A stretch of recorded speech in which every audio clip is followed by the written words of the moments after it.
ప్రమాదాలు, మిగతా ఎన్ని కూడా నిర్లక్ష్యంగా జరిగిన ప్రమాదాలు. ఆ నిర్లక్ష్యంగా జరిగినప్పుడు ఆ నిర్లక్ష్యంగా ప్రాణాలు కోల్పోతే వారి మీద ప్రమాదాల కేసు పెట్టకుండా, అంటే యాక్సిడెంట్ కేసు పెట్టకుండా హత్య కేసు పెట్టాలని, హత్య కేసు పెట్టాలని, పీడీ యాక్ట్ పెట్టాలని చెప్పి నేను కోరుతూ ఉన్నా. ఎందుకని చెప్తున్నాడు అధ్యక్ష, ఇందాకే చెప్పా మీకు, ఒక యాక్సిడెంట్ 10 యాక్సిడెంట్లో ఒక యాక్సిడెంట్ జరిగితే దాని మామూలు యాక్సిడెంట్, కానీ నిర్లక్ష్యం కారణంగా ఆ యొక్క మనుషులు చనిపోతే ఎంత బాధాకరమో, ఆ కుటుంబాల శోకం ఎవరు చెప్పుకోవాలో ఒక్కసారి ఆలోచన సాగించండి.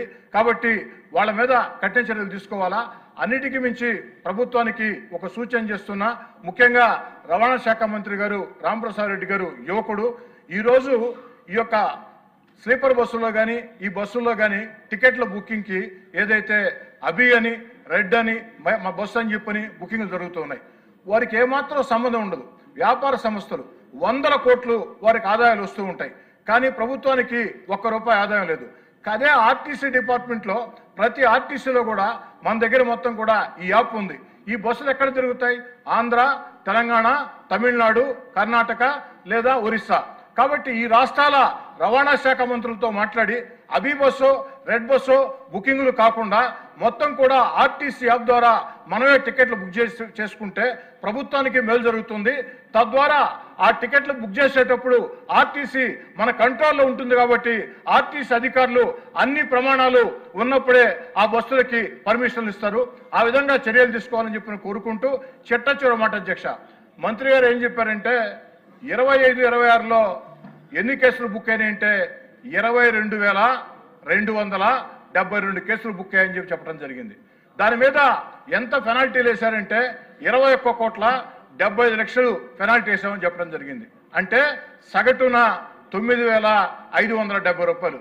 అధ్యక్ష, రవాణా శాఖ అధికారులు, కింది స్థాయి అధికారులు ఈ స్లీపర్ బస్ యాజమాన్యాల మీద ఎంత ప్రేమ ఎందుకు? ఒక ఆటో పట్టుకుంటే 10,000 వేస్తున్నారు, స్కూటర్ పట్టుకుంటే 10,000 వేస్తున్నారు. అలాంటిది స్లీపర్ బస్ యాజమాన్యాలు 100 కోట్ల 1,000 కోట్ల ఆస్తిపరులు ఆ యొక్క ప్రాణాలు కోల్పోయే పరిస్థితి ఉంటే వారికి 9,570 రూపాయలు. 22,727 కేసుల్లో 21,75,00,000 అంటే సగటున 9,570 రూపాయలు. మరి ఏంది అధ్యక్ష ఇది? కాబట్టి మంత్రి గారు, మీరు యువకులు, మీ కింది స్థాయి అధికారులు పూర్తిగా గాడి తప్పేస్తున్నారు. వారిని కంట్రోల్లో పెట్టండి, బలంగా వారికి పెనాల్టీలు వేయండి, కఠినమైన చర్యలు తీసుకోండి. 2 డ్రైవర్లు పెట్టాల్సిందే, డ్రంక్ అండ్ డ్రైవ్ టెస్ట్ చేయాల్సిందే, ఎమర్జెన్సీ డోర్స్ ఉండాల్సిందే, సేఫ్టీ మెజర్మెంట్ పాటించాల్సిందే.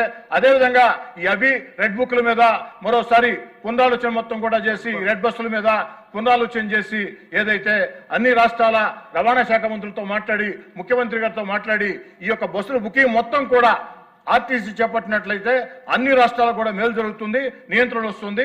ఆ దిశగా చర్యలు తీసుకోవాలని చెప్పని కోరుకుంటూ సెలవు తీసుకుంటారు అధ్యక్ష.